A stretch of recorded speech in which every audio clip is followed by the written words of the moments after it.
ఈ నీటిని మీరు పారబోస్తే మీరు ఒక అమూల్యమైన పోషకాహారాన్ని కోల్పోతున్నారు. ఆ నీళ్లతోని ఈరోజు సాంప్రదాయ రుచితో లక్ష్మీ చారు ఎలా చేయాలో చూద్దాం. సో, ఈ నీటిని ఉపయోగించి ఆ లక్ష్మీ చారు ఎలా కాయాలో ఈరోజు వీడియోలో మనము తెలుసుకుందాం. Okay everyone, let's start the video. Hello everyone, బియ్యం కడిగిన నీటితో కూడా ఒక మంచి రుచికరమైన చారు చేసుకోవచ్చు అని మీకు తెలుసా? ఏంటి, బియ్యం కడిగిన నీటితో చారా అని ఆశ్చర్యపోతున్నారా? అంతలా ఆశ్చర్యపోకండి. ఇదేమీ ఇప్పటి వంట కాదండోయ్. ఇది మన అమ్మమ్మలు తాతయ్యల కాలం నాటి వంట. అప్పట్లో దీన్ని ప్రతి ఒక్కరూ వాళ్ళ ఇంట్లో కాసుకునేవారు. కానీ కాలం మారటంతో పాటు దీన్ని ఇప్పుడు పెద్దగా ఎవరు కాయడం లేదు. సో అలాంటి ఎంతో రుచికరమైన పోషక విలువలున్న ఈ అద్భుతమైన చారుని ఎలా కాయాలో ఈరోజు నేను మీకు చూపించాలనుకుంటున్నాను. మరి లేట్ చేయకుండా ఆ ప్రాసెస్ని స్టార్ట్ చేసేద్దామా? Okay my dears, be ready for the recipe. So దీనికోసం మనం ముందుగా రేషన్ బియ్యం తీసుకోవాలి. సో రేషన్ బియ్యం ఎందుకు తీసుకోవాలి అంటే, రేషన్ బియ్యం అంటేనే దాంట్లో చాలా పోషక విలువలు ఉంటాయి కాబట్టి ఆరోగ్యానికి మంచిది. నార్మల్ బియ్యం అయితే పాలిష్ కాబట్టి బాగు.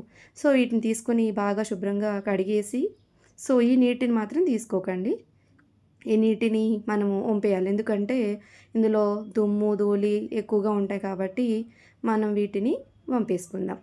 సో ఇలా మళ్ళీ రెండోసారి మనము కడుక్కొని ఆ నీటిని మనము జాగ్రత్తగా ఒక మట్టి పాత్రలో తీసుకోవాలి. సో మళ్ళీ రెండోసారి బియ్యాన్ని శుభ్రంగా కడిగి ఆ నీటిని పక్కన పెట్టుకుందాం.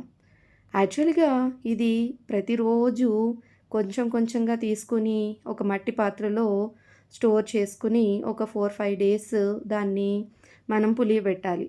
పులియబెట్టిన వాటర్ తోటి మనం ఇప్పుడు ప్రాసెస్ స్టార్ట్ చేస్తున్నాం. సో ఇది మట్టి పాత్ర అండి. దీంట్లో నేను ప్రతిరోజు ఆ బియ్యం కడిగిన నీటిని తీసుకున్నాను. ఇందులో మనం అన్నం వాచిన గంజిని కూడా కలుపుకోవచ్చు 2 రోజులకు ఒకసారి.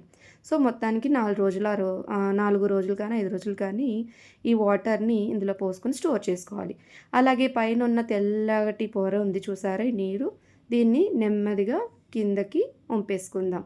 ఆ కిందున్న అడుగునున్న నీళ్ళని, తెల్ల పదార్థం కదలకుండా పైన ఈ వాటర్ని మనం వంపేసుకుందాం. సో నేను 4-5 రోజుల నుంచి ప్రతిరోజు తీసి ఇందులో ఈ మట్టి పాత్రలో బియ్యం కడిగిన నీళ్ళని స్టోర్ చేశానండి. సో ఇవి ఆల్రెడీ పులిసి ఉన్నాయి. మళ్ళీ ఇంకొకసారి మీకోసం పోసి చూపిస్తున్నాను. సో ఆల్రెడీ ముందుగా కడిగి పెట్టుకున్న ఈ వాటర్ని మనం ఇందులో మిక్స్ చేసుకుందాం. సో చూసారా, ఆ వాటర్ అలా అందులో మిక్స్ చేయడంతో అవి ఎంత నీట్గా తెల్లగా కనిపిస్తున్నాయో. సో ఇవి ఆల్రెడీ, సో ఇప్పుడు మనకి వాటర్ అనేది రెడీ అయిపోయాయి. సో ఇప్పుడు ఈ తీసుకున్న వాటర్ అన్నిటినీ కూడా ఒకసారి మనం కలుపుకుందాం. ఇందులో మీరు ఒక 4-5 రోజులు ఈ బియ్యం కడిగిన నీళ్ళని మట్టి పాత్రలో దాచుకుని, సో 2 రోజులకు ఒకసారి అన్నం వాచిన గంజిని కూడా కలుపుకొని పోసుకోవచ్చు. సో అందులో ఆ గంజి కూడా దీంతో పాటే పులుస్తుంది. మరి ఇందులో కావాల్సిన పదార్థాలు ఏంటో చూద్దాం. సో ఇందులోకి మనము ఒక పెద్ద ఉల్లిపాయ, 4-5 పచ్చిమిర్చి మీకు కారానికి తగ్గట్టుగా, అలాగే కొత్తిమీర, వంకాయలు, ఒక వంకాయ, మీడియం సైజు ఒక టొమాటో, అలాగే 2-3 బెండకాయలు. ఉల్లిపాయ పచ్చిమిర్చిని కొంచెం రోట్లో వేసి కచ్చాపచ్చాగా దంచుకొని తీసుకోండి, ఎందుకంటే టేస్ట్ అనేది చాలా బాగుంటుంది. మీకు అవసరం లేదు అనుకుంటే నార్మల్గా కూడా వేసుకోవచ్చు. ఇప్పుడు ఇవన్నిటిని మనం మిక్స్ చేసి అందులో బియ్యం కడిగిన వాటర్లో యాడ్ చేసేద్దాం. ఓకేనా? సో స్టవ్ ఆన్ చేసి మనం రెడీ చేసుకున్న ఈ బియ్యం కడిగిన వాటర్ అనేది పొయ్యి మీద పెట్టుకుని, సో ఆ కూరగాయలన్నిటినీ కూడా మనం ఇందులో యాడ్ చేసుకుందాం. అన్నీ ఒకేసారి ఇందులో వేసేసేయండి.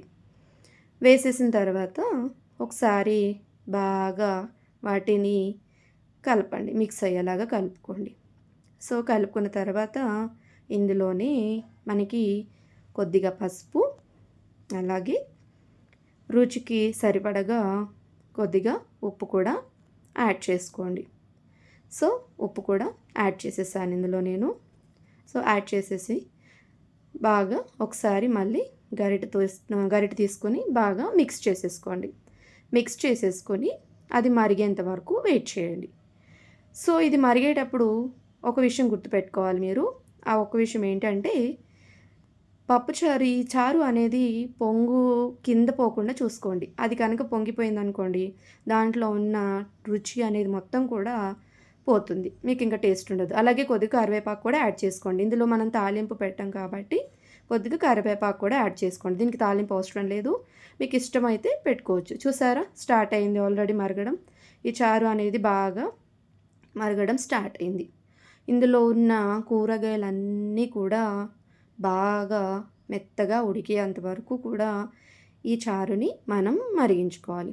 యాక్చువల్లీ ఇది చూడ్డానికి సేమ్ మన నార్మల్ పప్పుచారు కాసుకుంటాం కదా, సాంబార్ అలాగే ఉంటుంది. కానీ దానికి దీనికి డిఫరెన్స్ ఏంటి అంటే మనం అది పప్పులు వాడి చేస్తాం. బట్ ఈ చారుకి అసలు ఏ రకమైన పప్పుని మనము యూజ్ చేయట్లేదు కాబట్టి సో ఇది వితౌట్ ఎనీ పప్పులు అనేవి యాడ్ చేయట్లేదు. యాడ్ చేయకుండానే ఎంతో రుచికరమైన ఈ చారుని మనం తయారు చేస్తాం. చూసారా ఆల్రెడీ ఇది మరిగిపోయింది. నేను దీన్ని దింపి పక్కన పెట్టేసుకున్నాను. ఒక్కసారి మొత్తం కలుపుకుని కూరగాయలు అవి బాగా ఉడికాయా లేదా అనేది చూసుకుందాం. సో కూరగాయలన్నీ కూడా బాగా మెత్తగా ఉడికిపోయినాయండి. సో ఈ చారు వల్ల ఎన్నో ఉపయోగాలు ఉన్నాయి. దీంట్లో మనం తాలింపు వేయలేదు, ఆయిల్ వేయలేదు. ఇది ఆరోగ్యానికి ఎంతో మంచిది. ఆల్రెడీ పులిసిన బియ్యం కడిగిన నీటితో దీన్ని చేసాం కాబట్టి ఇందులో ఎన్నో విటమిన్స్, అమైనో యాసిడ్స్, ప్రోబయోటిక్స్, మనకి హెల్ప్ చేసే మంచి బ్యాక్టీరియా ఇవన్నీ కూడా ఉన్నాయి. సో మీరందరూ కూడా ఇది ట్రై చేస్తారని ఆశిస్తున్నాను. నా వీడియో కనుక మీకు నచ్చితే లైక్ చేయండి. అలాగే నా ఛానల్ని సబ్స్క్రైబ్ చేయండి. Thank you everyone.